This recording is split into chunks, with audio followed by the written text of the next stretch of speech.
right, hello everyone. Welcome to the Osint Bunker podcast. We have Air Marshal Ed Stringer here with us today to talk about, well, a lot of stuff.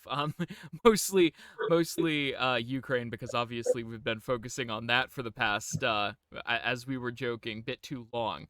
But thank you for coming onto the podcast and talking with us. No, it's a pleasure. Thank you for having me on the podcast. So I think we'll just launch into sort of, your background, sort of describe, I guess, in a paragraph, what your career experience has been. I suppose it's best to work backwards, isn't it? For the last 3 years until about a year ago, I was Director General Joint Force Development. So we were the people that looked at the future of warfare, and as part of that, one of the responsibilities was Director General of the Defence Academies. So all the thinking bits of the British military, which depending on your prejudice sounds like either a really very big or a very small responsibility.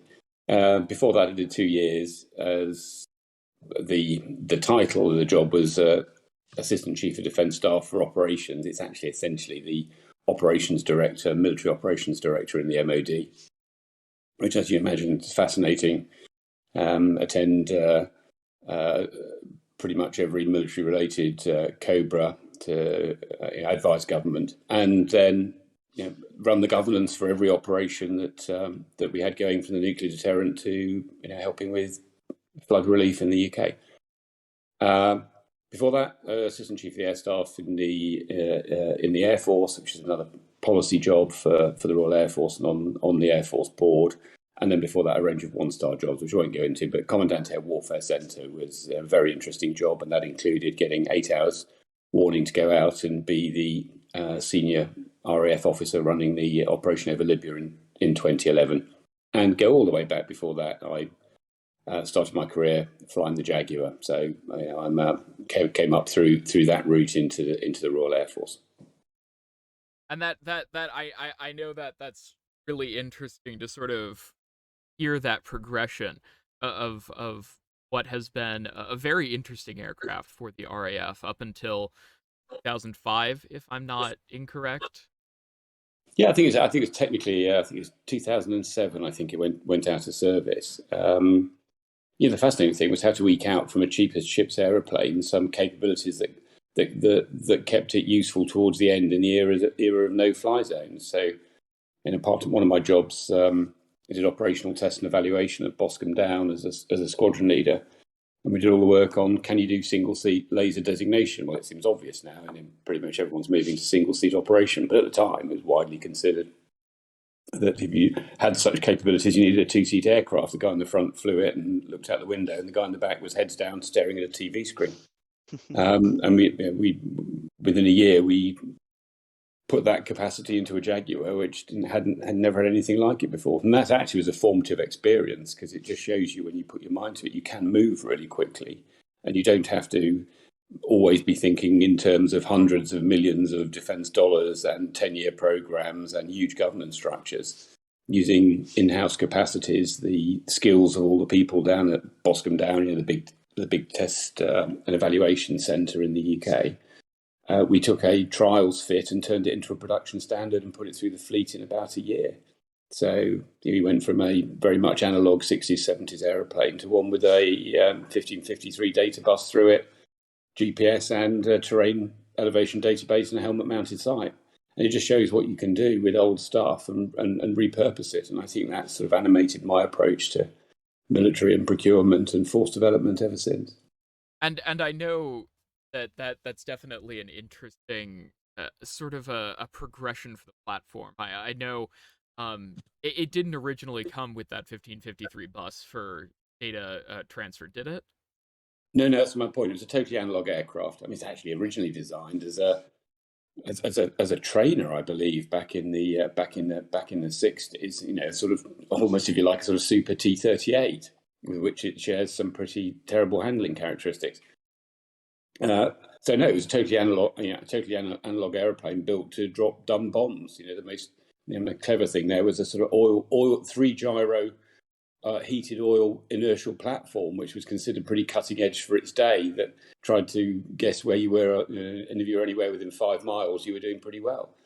And just goes to show, you swap that out and you put a 1553 data bus in, and suddenly you can bolt all sorts of stuff in, with shrinking electronics. And then, as I say, the next thing you know, you've got an aircraft that's GPS slave, much better inertial system, Kalman filters. I won't get overly technical, but you can suddenly bolt the whole mounted sight. And if you see something out the window at medium level, you can slave a laser designated pod to it because it's got sort of 3D awareness because you have that terrain elevation database in there. So all sorts of, and then we could just play with it because we could write the software in house. So one of those programs where the software engineer would write something in the morning, I'd fly it in the afternoon, they'd think about it overnight, tweak it, and I'd fly it again in the morning.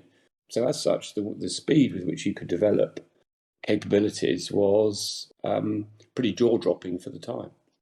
That's actually incredibly interesting because I, of course, look at the U.S. version of that, which was, converting the F-14 Tomcat to drop precision-guided munitions. And of course, that was, a similar situation. It didn't come with those, same data buses. It didn't come. It was an analog bird when it first flew. And the difference in the U.S. approach was just sticking a pod on it. With everything needed, the pod itself had the GPS. The pod itself, was this self-contained system for dropping precision-guided munitions. And that is slightly interesting to see, sort of that difference in approach. Well, you can get really technical here. That I think what happened was the manufacturer, British Aerospace, thought there was definitely going to be no money in Jaguar. It should have gone out of service years ago, to be replaced by a thing that was previously called the Eurofighter. And you remember before it was called Eurofighter 2000, it was definitely coming in the 90s. And then that got delayed. The experience of the Gulf War and what we were doing in Bosnia and no-fly zones meant if you could do this cheap enough, then this upgrade would work. And the RAF had the design authority, therefore they didn't have to go back to the manufacturer. It wouldn't surprise me at all. With the Tomcat, the US Navy probably had to go back to the manufacturer, at which point you're into the normal processes of writing specs and contracting for it. And in that case, and it was the same as some other RAF aircraft being similarly upgraded at the time, those processes seemed much slower in comparison. The sadness is I don't think that we necessarily learned all the lessons we could, and I don't think we gripped the nettle and decided to take a bit of risk and adopt these fast adaptation processes and spread them across the board. You can see where the nervousness would come from. But as Ukraine is showing us at the moment, you've got to keep adapting, and he who adapts quickest wins. I mean, that is Darwinism. And having institutions that take years and years and years just to do quite simple upgrades on most of our aircraft, is not a war-winning capacity. We didn't think about it like that then, but I think Ukraine is showing us now. We need to have the ability to upgrade and adapt and repurpose. And I think the history of warfare always brings that out, doesn't it? Absolutely, yeah. And I think you moved the conversation to you said the word Ukraine first, so I can move to it now. Because I'm the one who always moves the conversation over. But I know the situation in Ukraine. Ukraine is dealing with an air force that is, primarily made up of those aircraft with technology from the 1980s and 1990s. They're using semi-active radar homing missiles, as we saw with that interview with the Ukrainian pilot. What does Ukraine need from NATO? What does Ukraine need from the West to put together a comprehensive force that's able not necessarily to test Russia one-on-one, but improve their capabilities of what they're doing now? What capabilities do they need? Oh, I mean, that's such a broad question, isn't it? So, and I'll answer it broadly, and then narrow down. I've argued and in print, and I'm sure elements of this are happening, and we don't need to know exactly what they are. And we certainly shouldn't be talking about it if we did know. But I think the fundamental idea is that there are great capacities in the West for doing what I've just spoke about before. Most of the Western nations have got some form of huge defence laboratory somewhere. In the UK, you've got the Defence Science and Technology Laboratory, DSTL, down at Porton Down, and And we've got things like the Air Warfare Centre that are used to looking at operational problems and coming up with innovative solutions. So I think offering that capacity, that force development capacity, to really help Ukraine keep on adapting quickly will be a real game changer, because it's pretty clear that the whole Russian military culture is pretty corrupt. It's pretty sclerotic. Let's face it, it's pretty intellectually bankrupt. Of course, they're learning. Darwin tells you that the people who survive on the battlefield are those who've learned not to die. But you look at, they haven't really launched any version that we would understand of joint or maneuver warfare. They're just grinding things out using raw, brutal violence. So they don't seem to have the capacity to learn and adapt pretty quickly. So giving the Ukrainians, who have proved their resourcefulness, have they not, across society, the tools to do the job in that area, I think is an area that you can add a real USP. Well, what would you do with it? Well, at the moment, it strikes me there are a couple of theatres worth looking at and splitting out. You've got the south, and then you've got the east and the Donbass. Everyone's concentrated on the Donbass largely because that's where the Russian narrative has been. But it's pretty clear Russian losses have been staggering, certainly staggering by Western standards. And as I say, in a mode of warfare that does not look too impressive. They can do it because they have the overwhelming dominance in firepower. But if you are to make Ukrainian fires a lot smarter and give them the range, which systems such as HIMARS are now doing, but what HIMARS needs is the ability to keep one step ahead of any Russian counter measures. So it's the ISR, it's the command and control, it's the ability to know where the Russians are going to put their next supply dumps, their command and control centres. All the stuff that the Ukrainians have shown great operational wisdom in targeting in the semi-deep. And those are the things that I would argue Ukraine has to become even better at, such that the loss and casualty ratio starts to be tipped ever more against Russia, and you make Donbass just a cauldron for the Russian forces. I don't think we should overly worry about yards traded, given the months it's taken the Russians to gather terrain that's only about the size of Greater London. And as I say, taken staggering losses in it. What we should be looking at is which side is recuperating quickest, which side is learning faster, which side is looking like it's starting to fight better and cleverer. And as I say, stacking the loss ratio in its favour. Then, at that point, Russia's going to find it difficult to reinforce the Donbass and keep hold of the south. And you could argue the south is much more strategically vital, given it's got the ports. You've got the Dnieper River going out there through the Kherson Oblast, Mykolaiv, etc. And they've always had Odessa, but you've got the problems, of course, in the Black Sea. But if Russia starts to lose its grip on the south, then the strategic grip it has on Ukraine is really starting to be lost. So those are the areas that I think we should be helping helping the Ukrainians master those facets of warfare. I just wanted to touch on what you said about those that adapt quickest. They're also going to have the advantage, and I think one thing we've seen the Russian adapting in, especially in regards to like their air force, is we've seen less and less kind of precision airstrikes, should we say, and a lot more of them using their helicopters and their jets and kind of firing unguided rockets in a kind of, what's the best way to describe it? Kind of like an upward arc to increase the range on it and stay out of air defense range, for example. Now, obviously, they're obviously suffering greatly with accuracy with that, but how much does accuracy suffer? And compared to, I don't know, like the standard rocket artillery they use, like the Grads and things like that. How much does accuracy suffer compared to kind of standard rocket artillery when using forcing that kind of standard? Well, this just looks to me like scattergun targeting, and there's a picture in one of the UK's Sunday papers today that just captions captions it as Soviet aircraft indulging, firing rockets at Ukrainian positions, which the casual reader would look at it and go, "Oh, well, that can't be very good to be Ukrainian under that." But you look at it, and it's a frogfoot firing its rockets, as you just said, on an upward trajectory. Yeah. I doubt they'll know which county those are going to come down in. And so there will be some unfortunate somewhere. But I mean, a lot of Russian ordnance is going to be wasted. I mean, when you consider, I mentioned Libya before, when you consider that we could put precision, quite small munitions into corners of individual buildings, and with a fuse that would go off at a certain floor, aimed, taking out, for example, what you mentioned, Grad rockets, multi-barrel rocket launchers that Gaddafi's forces were firing point blank at residential areas.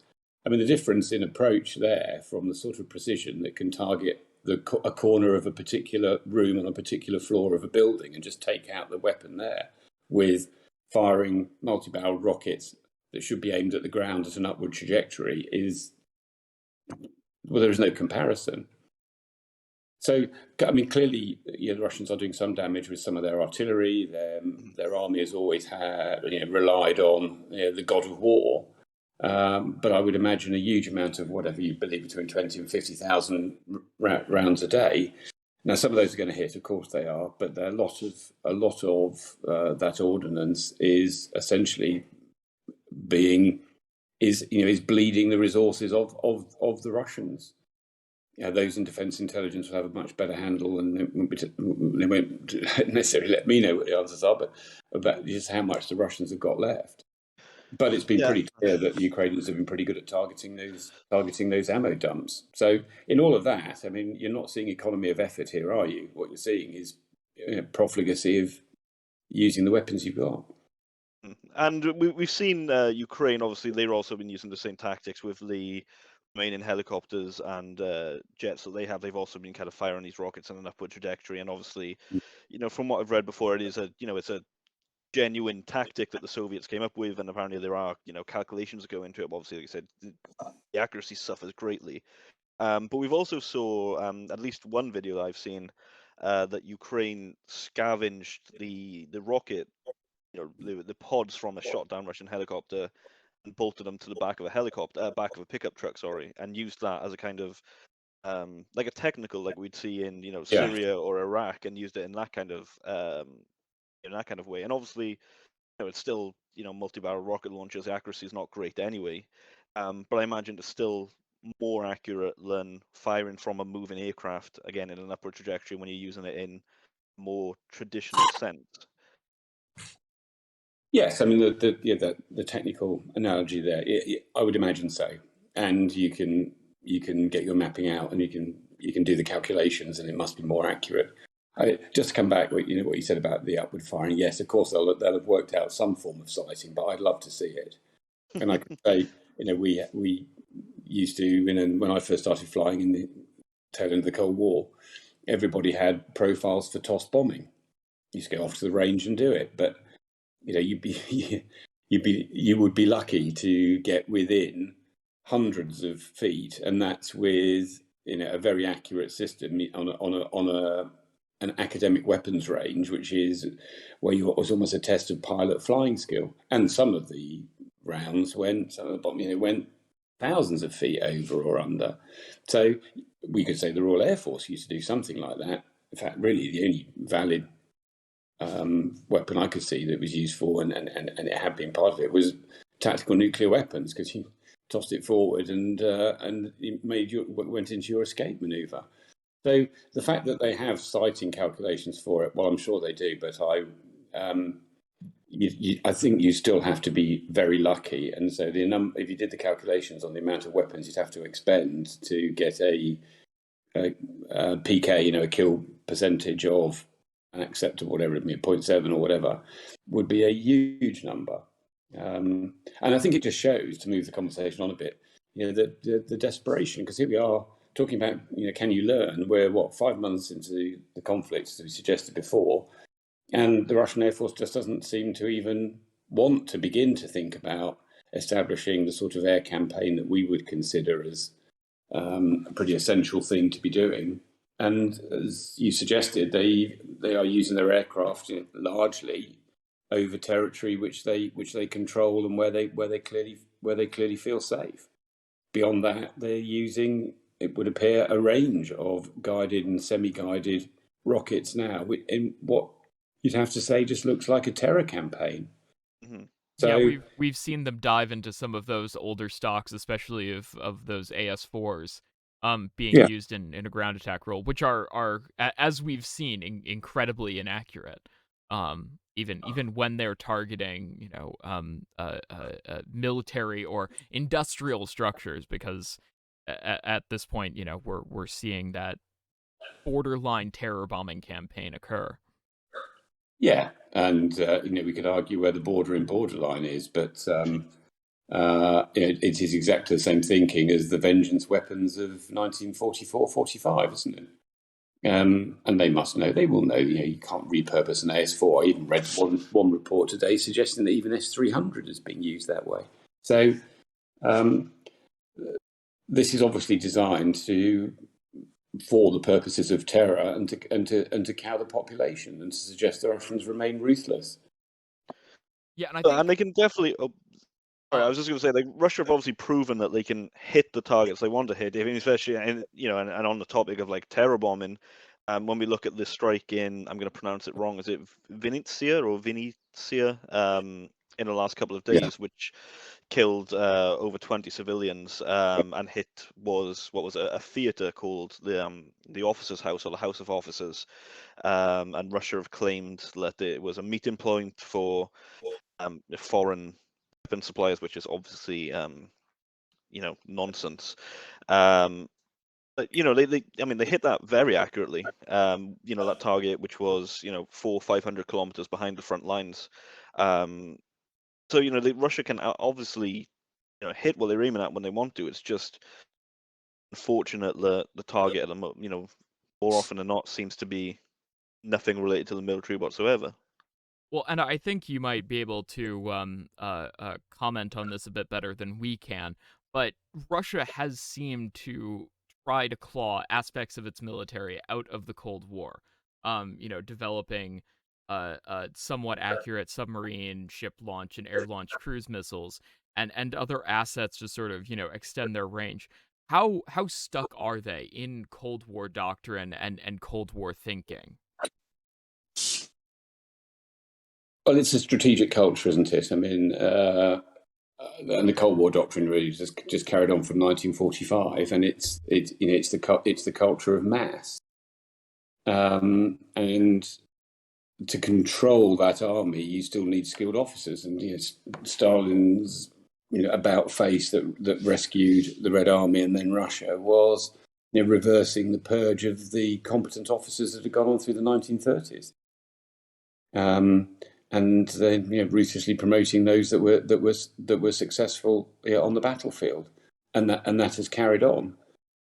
But absent that same sense of national purpose and the invasion and the shock of 1941, that clearly did mobilise the entire Soviet Union and their ability, which was impressive, to sort of move their factories east of the Urals, just bang lathes into permafrost and start making T-34s.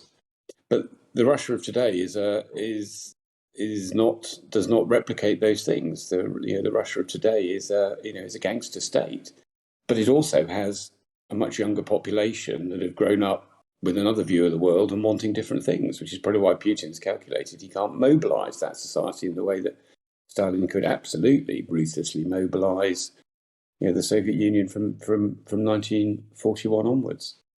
So I think what you're seeing is a strategic culture which still thinks it can do ruthlessness and mass. And I think what Putin's finding out is when he's pulled the trigger on that, he can't.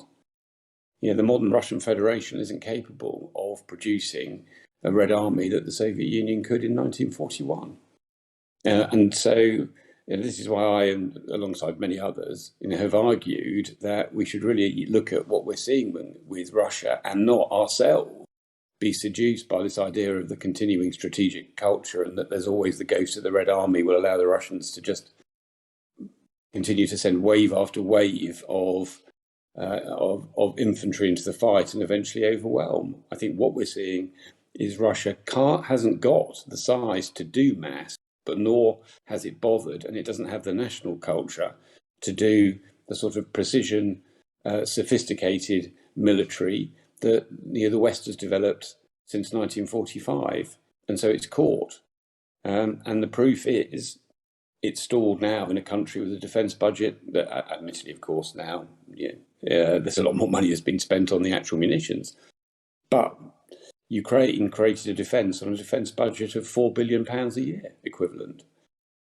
And that seems to have absorbed, by many calculations, somewhere around about 80% of the fighting power of the army of the Russian Federation. So I think it's just throughout some really interesting questions, not just for how we help Ukraine in dealing with this terrible war and the awful suffering that they're going through, but I think it poses some very interesting questions for NATO in the West as to how it positions itself afterwards, and maybe readdresses some of its previous considerations about what Russia always has been and Russia always will be. And I know you talk about a number of questions that NATO should be asking itself, and obviously, as you said as well, Russia has it's learning, but in a survival of the fittest manner. It's taking its lessons while taking losses. What lessons or what should NATO be trying to take away from this? What strategic doctrine should be changed? What should NATO be watching for in this? Oh, well, I think there are several things, aren't there? I mean, the first is that the centrality of the ownership of nuclear weapons when it comes to the central political control of a conflict and how that sets the boundaries. And that's still very much a pressing question, isn't it? You won't open any sort of lengthy article that discusses where next before the question of possible escalation, possible use of nuclear weapons. So I think the first is the West needs to really regrow its thinking on this. And the nations in NATO that own, there's only three that own those nuclear weapons, have all developed slightly different cultures around that.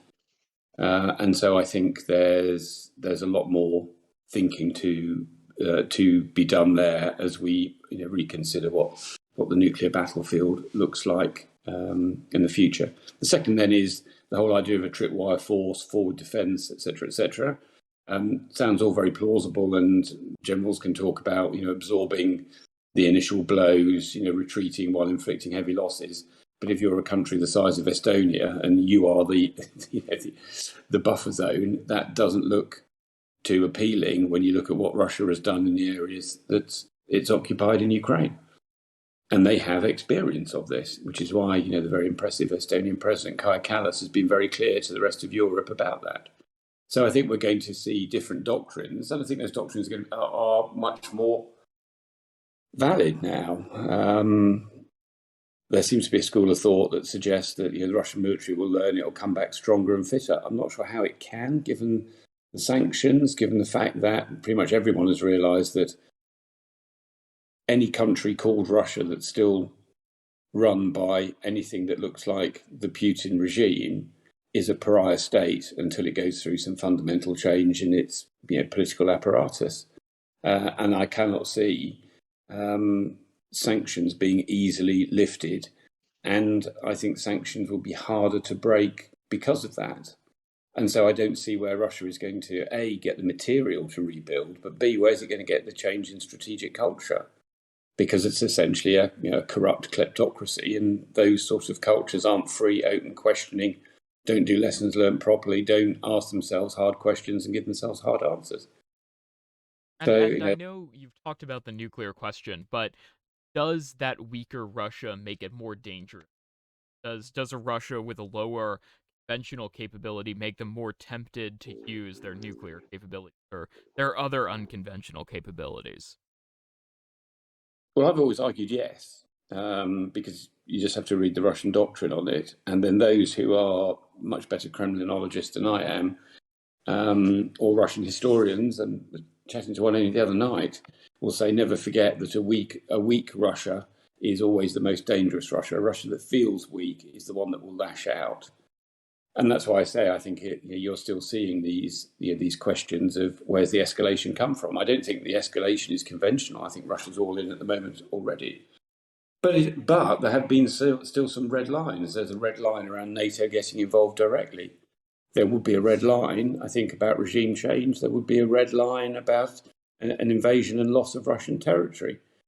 And therefore, that calls into question, say, the de facto, not de jure status of Crimea, for example. Yeah, so you kind of preempted what I was going to say then when you said like loss of Russian territory.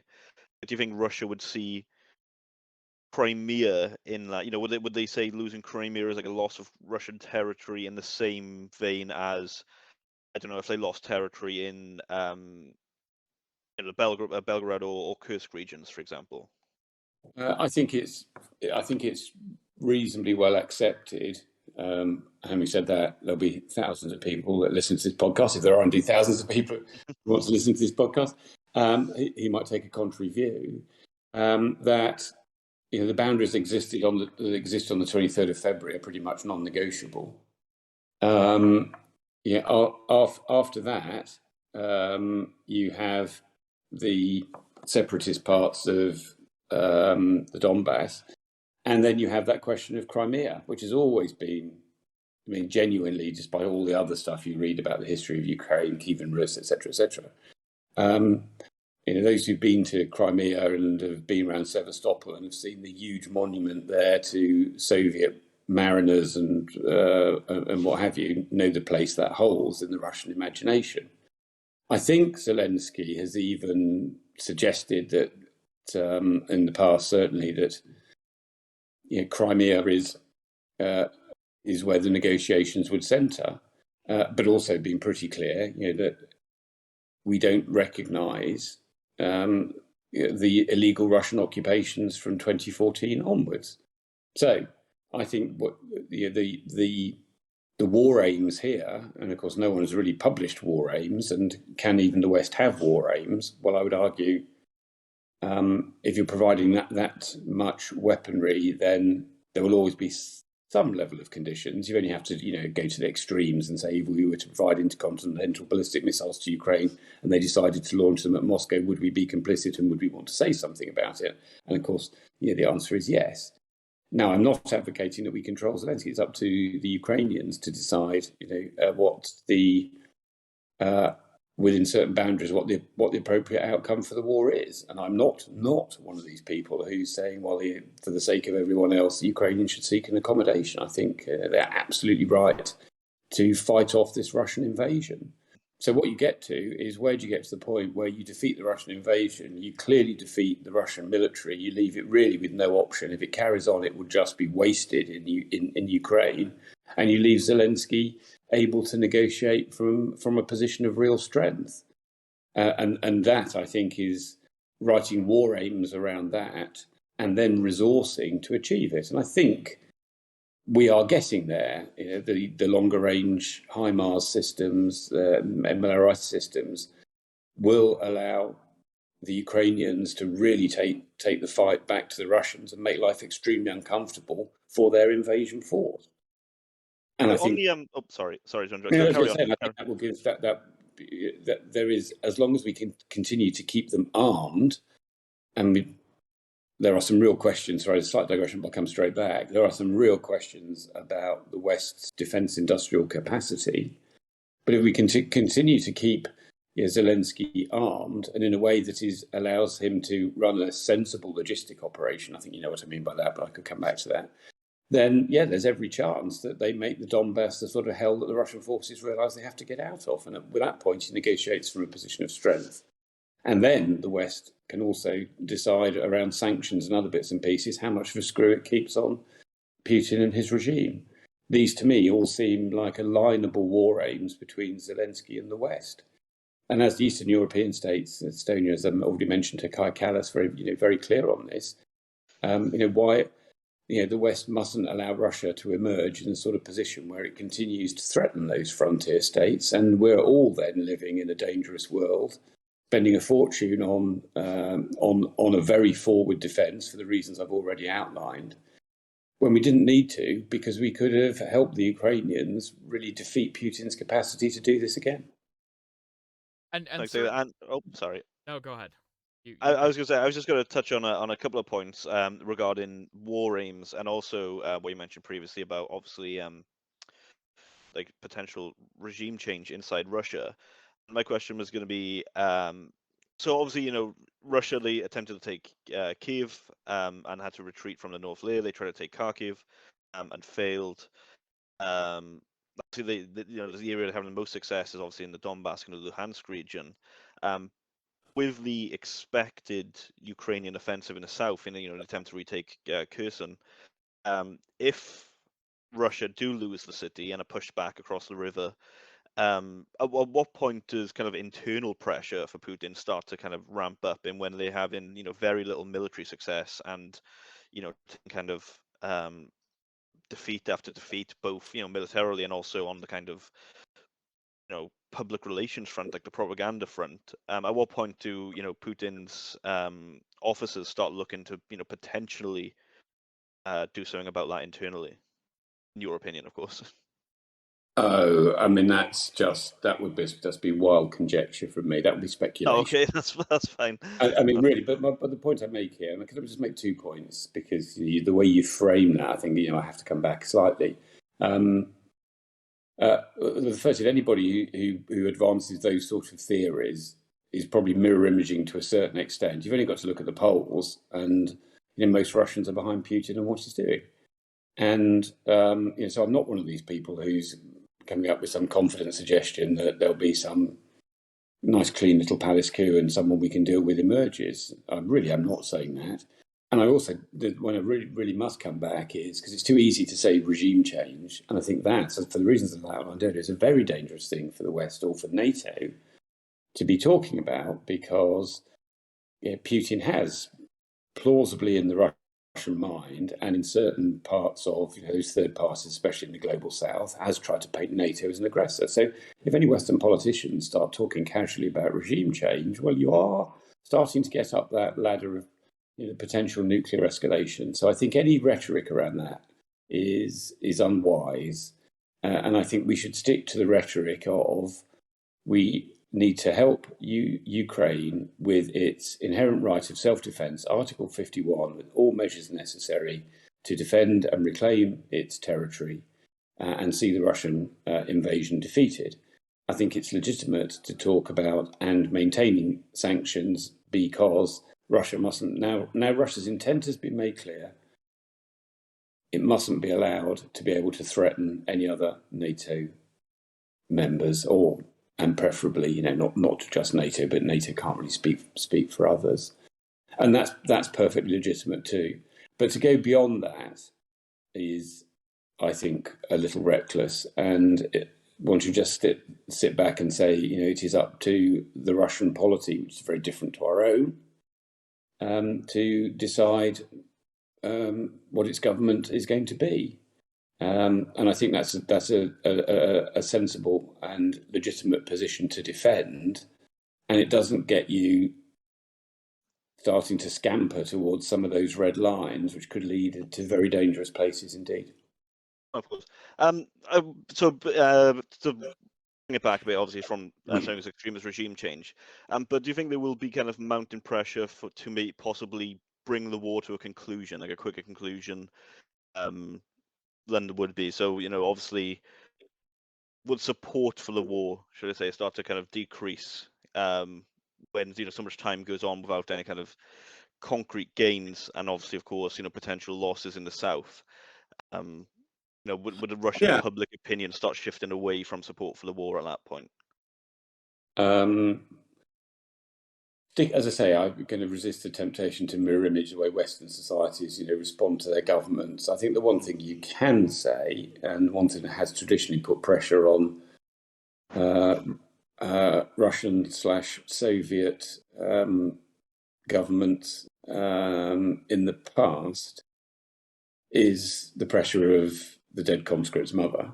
And that's been well written about. I'm not saying anything new or clever there. So I think you can legitimately start to ask, at what point does that become a political pressure? And then you look at some of the recent stats as where are the casualties being taken, and already it's starting to circulate that there aren't many sons of wealthy Muscovites on the front line, but there are a lot of people from the impoverished parts of the periphery of Russia, the ethnically more diverse parts of the Russian demography, who are taking disproportionate levels of casualties. So how all that plays, I don't know, and don't want to speculate too much. I think the other question, though, which I think where you were going, was, does the Western coalition hold? And I think recent evidence has made me slightly more optimistic. There's evidence that the German public is staying solid. There's also evidence that the US, even there's always a legitimate sort of isolationist wing, especially as, let's say, it wasn't just Donald Trump. It's pretty much every American president has pointed out how much America spends on defence vice the average European nation state. There's always a tendency to say, look after your own problems. But once again, the public seem to be holding firm. And given that the energy question will come back increasingly to haunt us, and Europe's going through its own heat wave at the moment, autumn and winter will be on us soon. But you never know. I think people are genuinely now disgusted by the war crimes. I think they have seen. You cannot now ignore what's going on in Russia.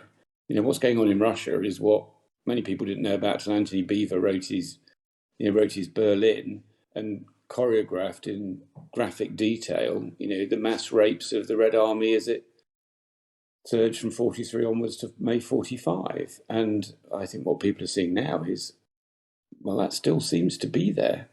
So I just sense that, the simple view that the West will get bored, Western electorates have low attention spans, and as soon as the gas bills go up, what you might get is the gas bills going up will force people to think, but they will now want something much more to be done, because it's not just someone else's question at that point, but you have to decide where you are on that fence. Each one of us has to therefore make that moral calculation.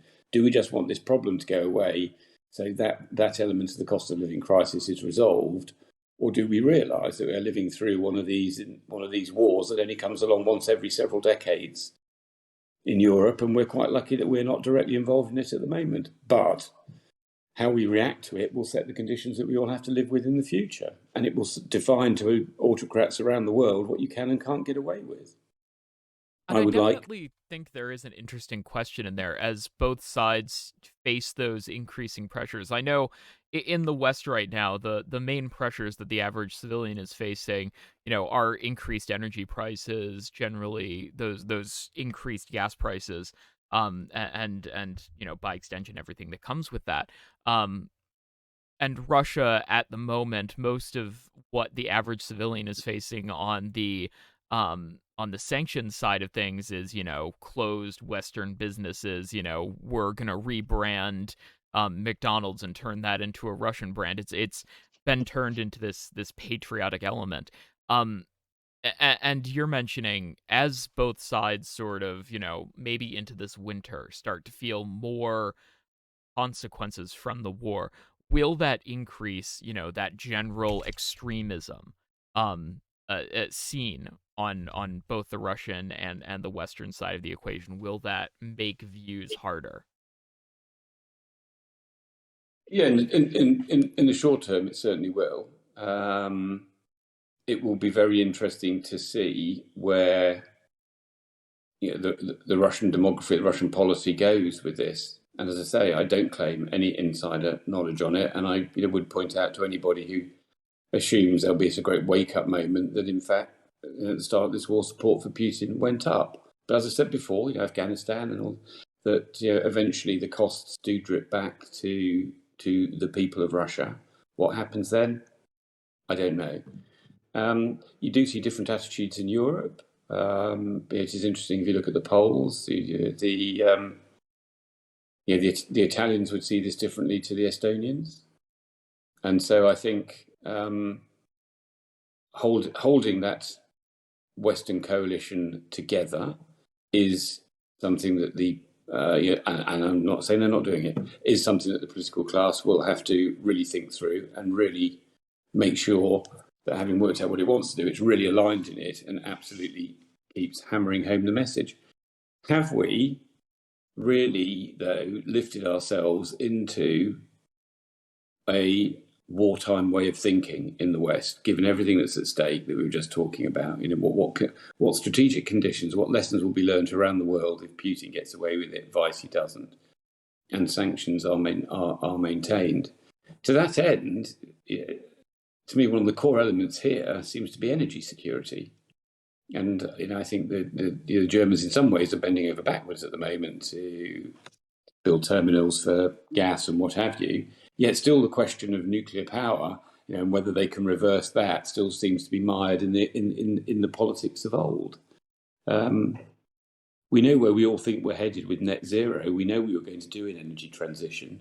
To me, one of the things that makes us safer now is if Europe comes together and adopts as a sort of Manhattan project an accelerated energy transition. It goes from the model we were used to, quite complacent, becoming very dependent, but changes across countries, on Russian hydrocarbons. And you set out to positively accelerate that as your contribution. At that point, then Russia is losing strategically even more quickly, and you are addressing two concerns of the West: energy security in both senses, security of energy supply, and also moving towards net zero. So it would strike me that the West really wanted to do two things at the moment that would help.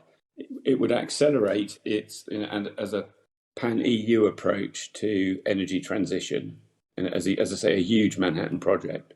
And the second will be to really think through these munitions, because politicians, to an extent, are still grandstanding a bit about the weapons they're giving Ukraine. But as several of us cautioned right at the start, don't give onesies and twosies, I think was a phrase I used before, onesies and twosies of this and that to the Ukrainians, because having 30 different types of every sort of weapon is just a logistic and maintenance nightmare. You're actually just going to completely kludge them up in trying to look after all this stuff. And I think Jack Watling at RUSI and others have actually gone into Ukraine, come back, and now written a very good report that points out that this is true. They're pretty much every type of 155, and it's a good idea to move to 155 millimeter ammunition, but pretty much every type of 155 artillery system that the West has given Ukraine actually requires its own logistic trail and its own particular shell type, and then it's got its own, of course, it would have its own maintenance requirements. So suddenly, if you run out of one thing or another, you've got to remove this whole logistic train out and put another one in. So it's it's massively cumbersome, and it's a real drain on the energy and the capacity of the Ukrainians. So working out how you are going to genuinely be the arsenal of democracy and allow Ukraine under Article 51 to exercise its legitimate right of self-defense, I still think there's a lot more we could be doing. And think where we would be now if we'd made those decisions back in mid-March, when it was pretty clear where the campaign was going. Yeah, I know people were saying it'll take months to train, Ukrainian pilots to fly on Western jets, and they were saying that back in March, and how they won't be available for the fight until July, August, maybe sometime in the fall, and now we look at that question, and no matter if, we've seen now that, the US will be training Ukrainian pilots, but if that decision was made earlier, we could have seen more concrete results sooner.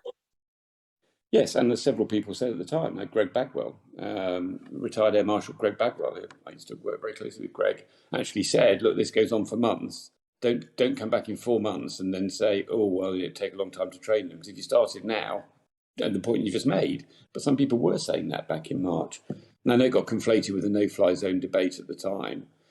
But nevertheless, on the precautionary principle, you could still take some people out and train them, and then they're ready to go if you subsequently decide to do it. If the whole thing was over before then, well, great, but you haven't lost much. So I think if there was a little bit more risk taken on this precautionary principle, because quite a few people have been saying these things, but they get dismissed as outlier voices. I think the outlier voices have been proved more correct here Well, as we've seen before, that tends to be a cursed position that this podcast has taken. We've occasionally been that outlier voice, and again, having, a more, not extreme per se, but a more forceful position on something can get you ignored. I know I've seen people make joke ideas like, having Ukrainian F-16s operate out of Uzerod and truck them in and out to, Slovakia between every sortie for maintenance. Um, and but I do think that those bigger, more grandiose ideas have to be, presented, and actually have to have a seat at the table, because that's where we get the interesting ideas, and that's, where we get, concepts like the brimstone truck carrier, and where we get, other ideas like sending Ukraine Denmark's old, Harpoon coastal defense system. um Having those bigger ideas is always important.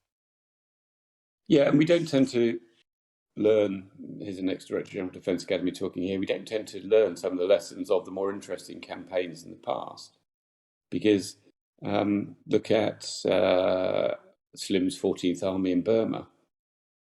That got by with second, third, and sometimes fourth tier kit that was just not considered good enough for the European campaign, and then used with real imagination and with real local ingenuity, and ends up doing things, in Kohima and Imphal that just hadn't been tried anywhere else, because necessitas mater inventum.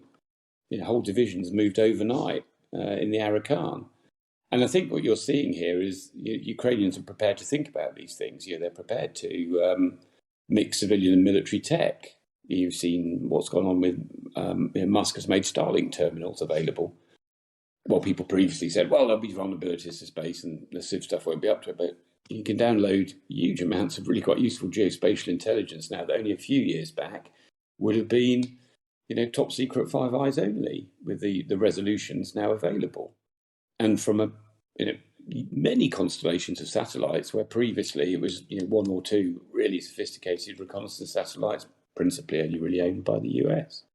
So it's being prepared to be innovative and embrace these new ways of thinking. And I suppose what I worry about is we are not showing enough imagination.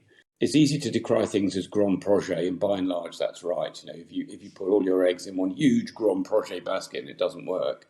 But a lot of things you mentioned there, and I've just added a few too, with Brimstone or Harpoon. This is just repurposing extant equipment and doing it without automatically thinking you need a 5-year program and 200 million, and it's 50 million for the manufacturer to open the first envelope. You have to go back to the Second World War. I mean, the US experience of the Second World War, Brits tend to think of it as 39 to 45 and 6 years. Of course, the American experience is 3.5 years. And look at the expansion in 3.5 years.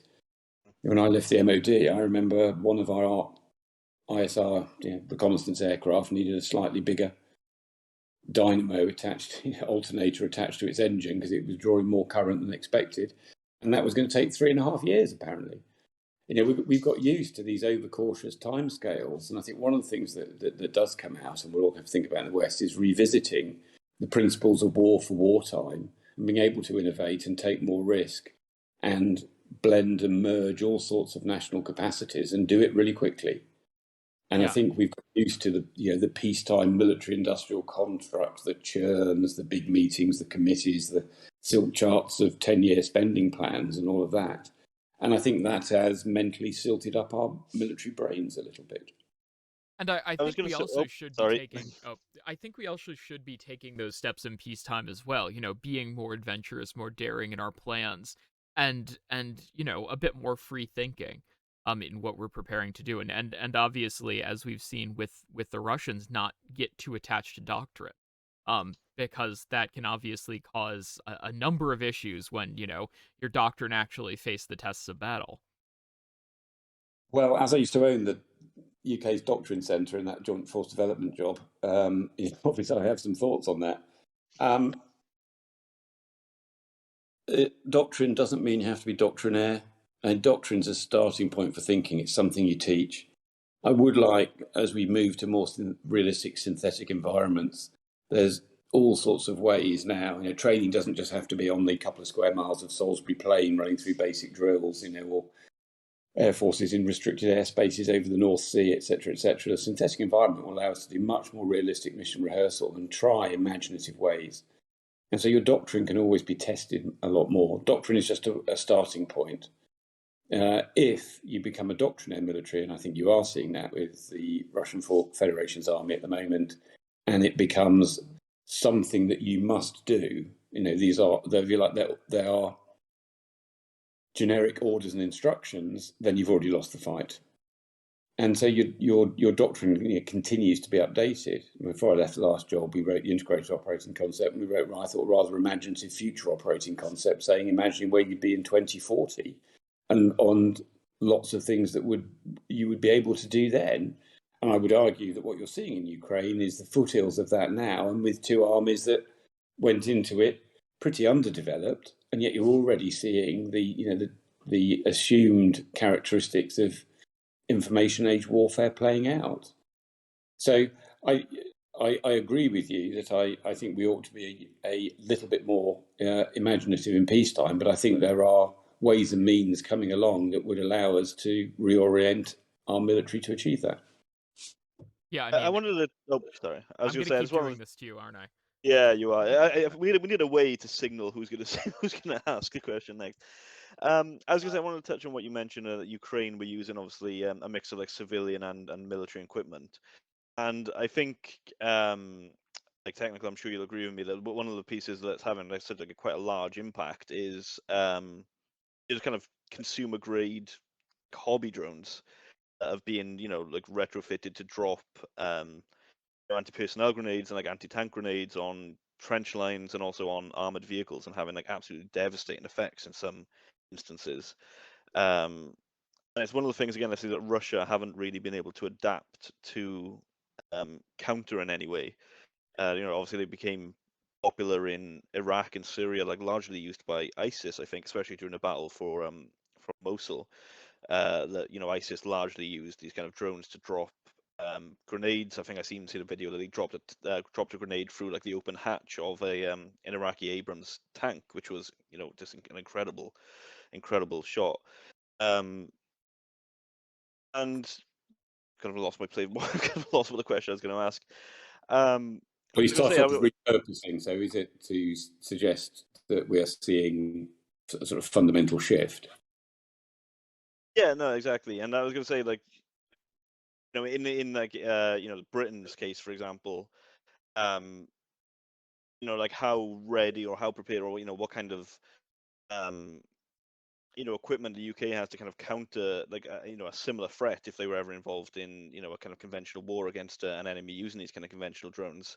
Also, we've seen Ukraine have been equipped with, I think from some of the Baltic states, they were given some kind of anti-drone those rifles is probably the easiest way to describe them, like electronic warfare systems, like kind of handheld electronic warfare systems. And it's quite interesting that Russia don't have the tech to kind of counter this at the moment, or at least don't have the tech in the same kind of numbers. Because there's kind of daily videos of like Ukrainian drones just kind of dropping these kind of micro munitions, which were kind of 3D printed kind of fins on them. Mm. Yeah, and I was just wondering, like, how much of a threat do you think those kind of hobby drones would pose to for example, a NATO military, no specific one in general, but just in general, really?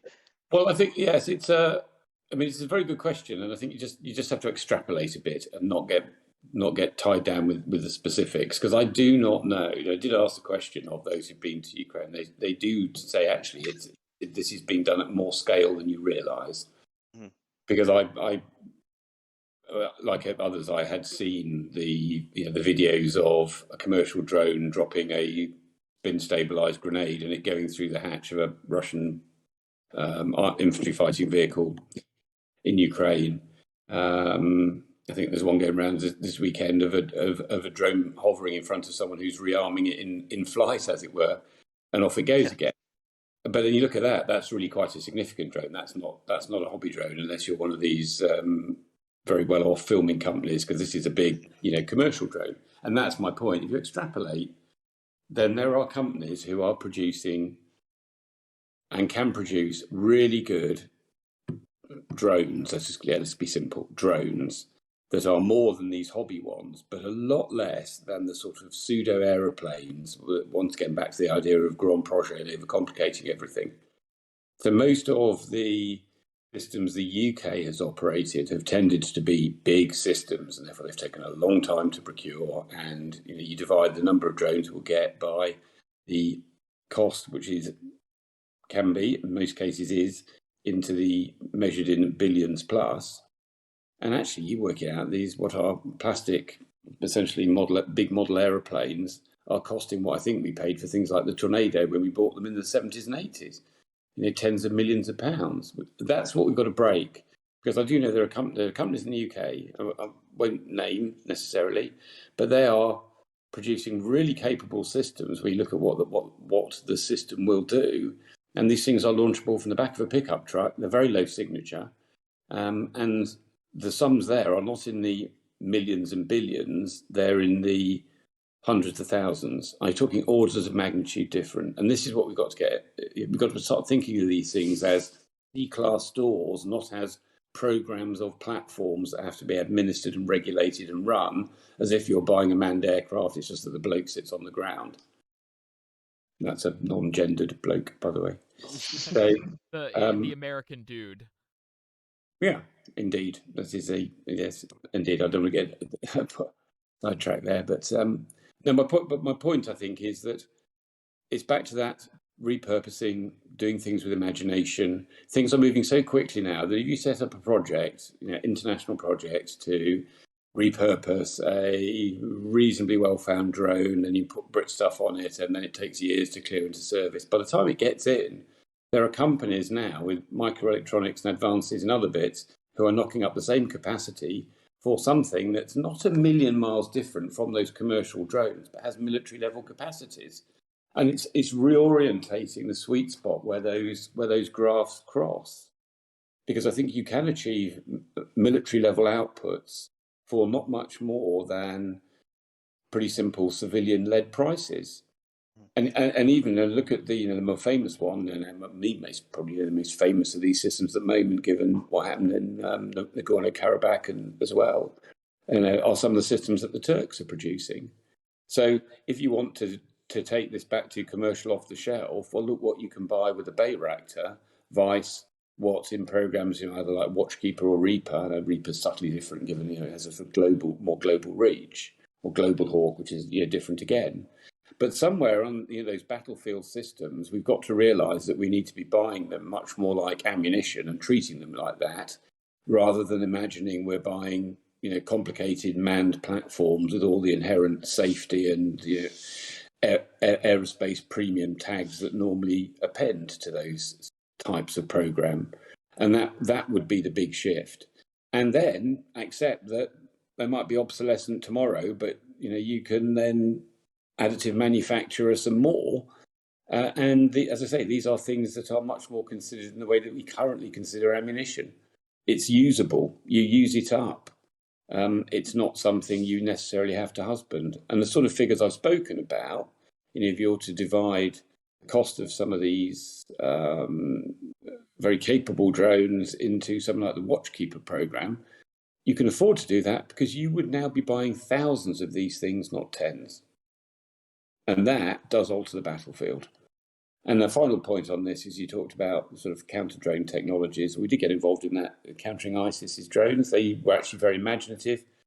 They actually used them to guide suicide vehicle-borne IEDs, so each monster truck armor-plated with a big bomb in it actually had a drone or two flying ahead of it to work out how it could navigate around cities. I mean, quite a sophisticated concept of ops built very cheaply. I'm not going to go into too many details, but it did get us into electronic warfare. And so the way you take these systems down is not to defend on the goal line with some sort of electronic rifle shooting them out of the sky. you reinvest in old school electronic warfare and you fight the threat across its depth. Where are the supply chains coming from? Who's making these things?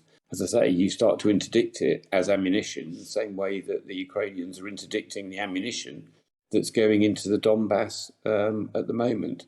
So you fight the threat across its depth by attacking all the the subcomponent parts that go to make it up, as we did with countering IEDs, in Iraq and in Iraq and Afghanistan.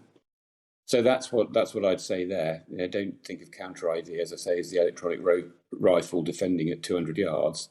Think of it as how you dismantle the threat, the capacity across the depth that the opposition has to build to produce these things in the first place. Yeah, and I know you were talking about, that video of a drone, with a Ukrainian soldier loading it up with a munition and sending it to fly off. I know what that video was. I went out, I priced out what that drone would cost and, its capabilities. Found a British retailer or British approved retailer for it, and it's about £11,000. It has a 55-minute flight time, about a 15-kilometer range. It can carry multispectral imaging, thermal imaging, LiDAR imaging for, more advanced stuff. And as we've seen, it can also carry an 82 millimeter mortar shell. And so I definitely think there is, as you said, this space where commercial offerings have become very advanced and incredibly capable, and that's allowing, some not less advanced per se, but militaries with a lower budget to incorporate these high level, ISR slash, weapons delivery platforms. Yes, and I think we've seen this where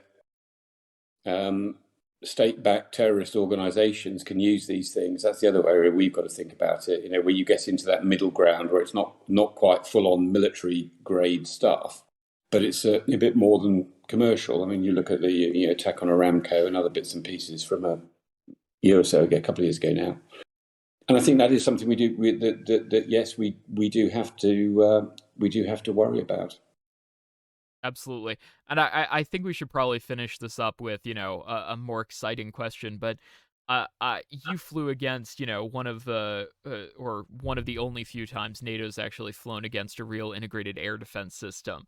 How's NATO positioned today to handle that? How is NATO positioned today to fight an actual real air defense opponent?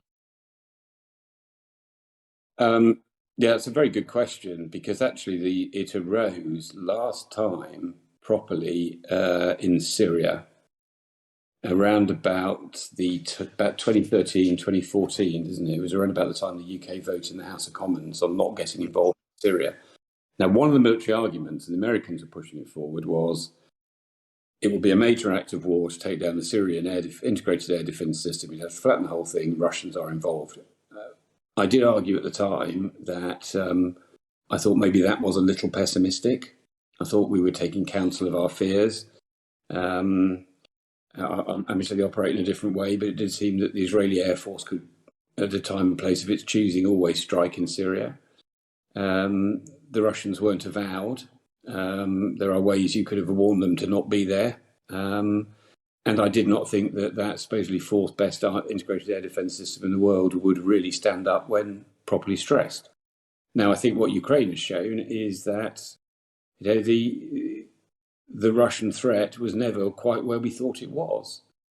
And I wonder, whether the one in Syria would have operated in practice exactly as the book says. Because, of course, the book assumes everything works perfectly, is operated by committed individuals. It operates to 100% of its technical spec. It doesn't look at model the system as it actually exists in all its imperfections, warts and all, in the real world. So on a technical level, I think NATO is pretty well prepared. We do not know, and it's becoming a NATO question. Look at Jens Stoltenberg remarks at the Madrid summit. We know the Chinese, with many more resources to put behind it, have been thinking about blunting the Western way in war, though they're unproven, they are untested. They've never had to orchestrate this sort of complicated military activity themselves, and that is a factor. But we need to take that seriously. But I think what you could say is remove the nuclear question and now treat Russia's invasion of Ukraine as we treated Saddam Hussein's invasion of Kuwait. And I'm pretty sure it would not take NATO the 46 days that we took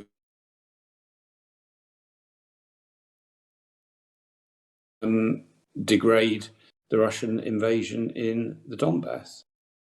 Because as I said before, the one thing we have shown is that Russians don't seem capable of stitching all their component parts together, even in quite simple all arms or combined arms operations within one environment, in one service, let alone across in the joint environment. So to answer your question, I think technically NATO's fine. Where I think NATO is weak is you've got to say, you war game this, at what point does NATO run out of munitions? That definitely, yeah. And the because you can have the sexiest sniper rifle in the world, but if you can't afford any bullets for its magazine, it's not much use. Simplifying to make a point there, but as we saw in Libya, as I know from running operations against ISIL, which were sniping every day with brimstones and paveway 4s, and I know that several air forces in the world were all chumping after the same paveway 4 factory. So you've got to look. I think someone's pointed out that the entire US production of 155 millimeter ammunition, its standing production at the moment, would last about 2 weeks in Ukraine. So those are the questions I keep coming back to. Has NATO got to the point of being comforted by its technical capacities and its professionalism and its ability to integrate all arms across the joint battle space? But does it actually, behind that, if it gets involved in a protracted campaign, have the real war-winning capacities in production and logistics? And we mustn't forget those run-of-the-mill but essential items as we get necessarily concerned with the possibilities of linking everything together with digital backbones, and which I champion, and the better use of data and the better use of some of these sensor technologies to really allow us to understand the battle space in a way we've never had before. Once you've understood it, you've still got to employ violence. And violence, I'm afraid, against a significant adversary still requires you to have factories that churn stuff out and a logistics organisation that pumps it to the front. And I think those are the areas where NATO might find itself more tested if those figures about even American production are true.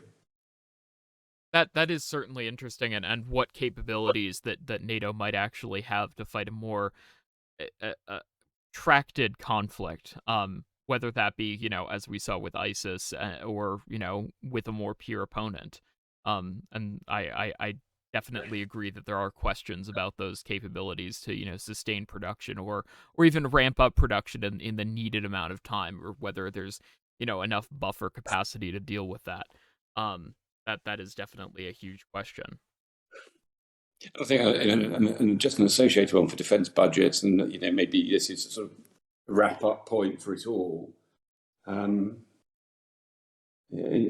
my last job, it became clear to me that we had a lot to learn from some of the smaller European, and we the Brits had a lot to learn from some of the smaller European nations that joined the Joint Expeditionary Force. And of course, we had, before they applied to join NATO, we had Finland and Sweden in the group.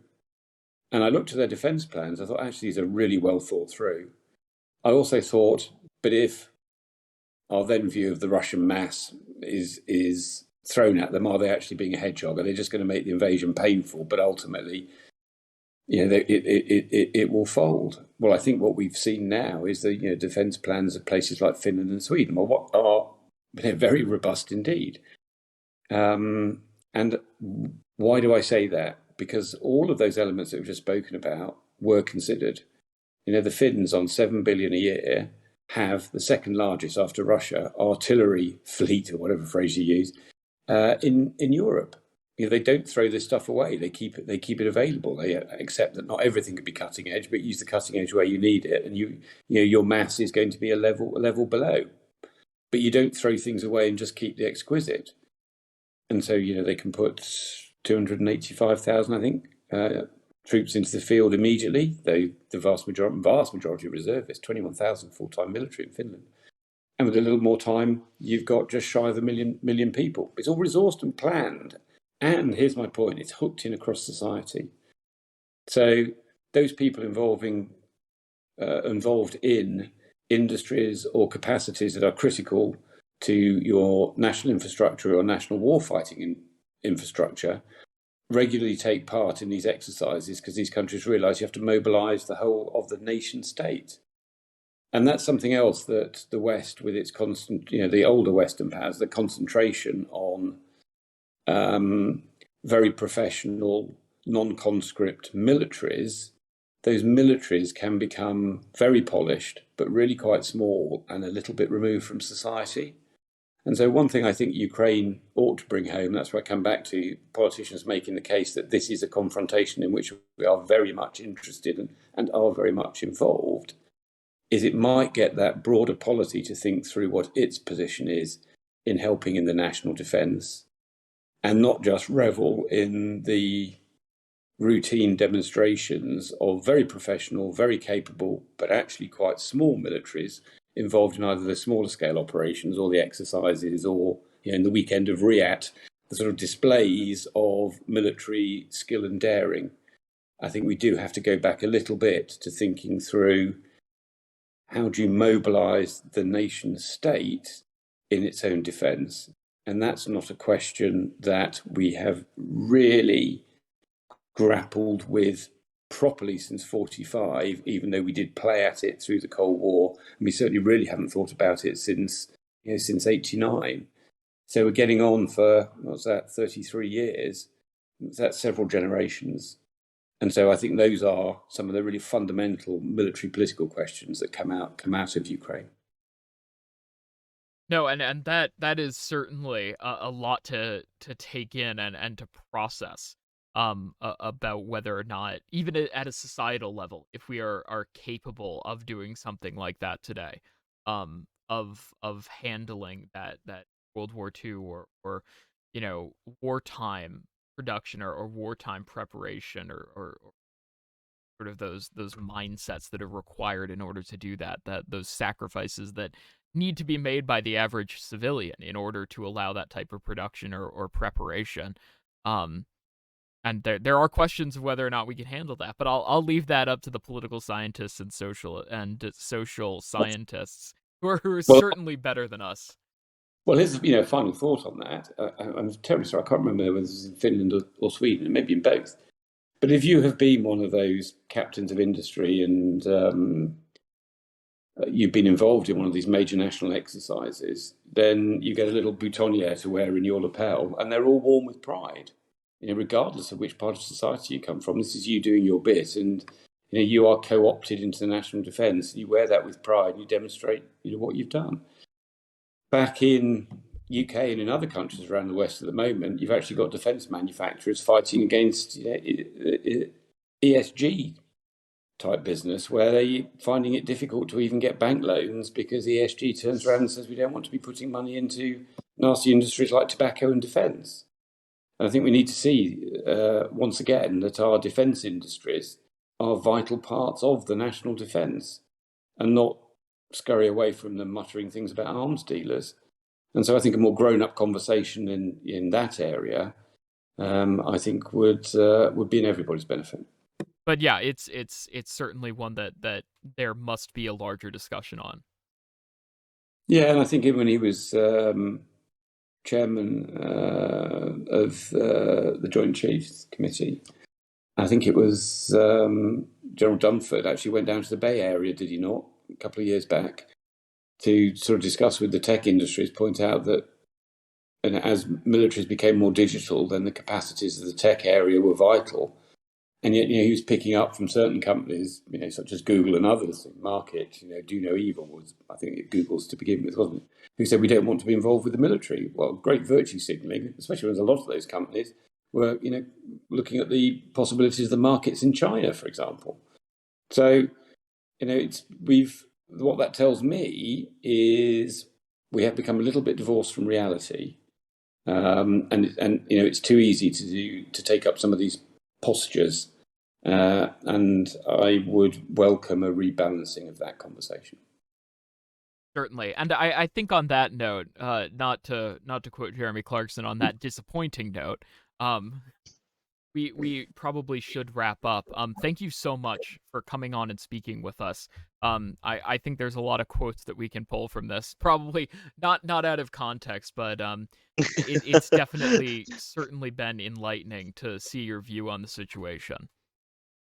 Oh, well, thank you very much. Yes, it's been very wide ranging, hasn't it? So, but a lot of thank you for the questions. I mean, there's a lot of really important stuff in there that tends to get forgotten behind the compelling immediacy of what's going on the battlefield. But I think if you look at this problem across its political military depth, I think there's a lot of things that we need to bring out. I think you've brought them out today, so thank you. Yeah, everyone likes the pictures of tanks blowing up. Everyone doesn't like, seeing the supply chain behind that. All right, and on that note, thank you everyone for listening to the Osint Bunker podcast. We will see you back in 2 weeks.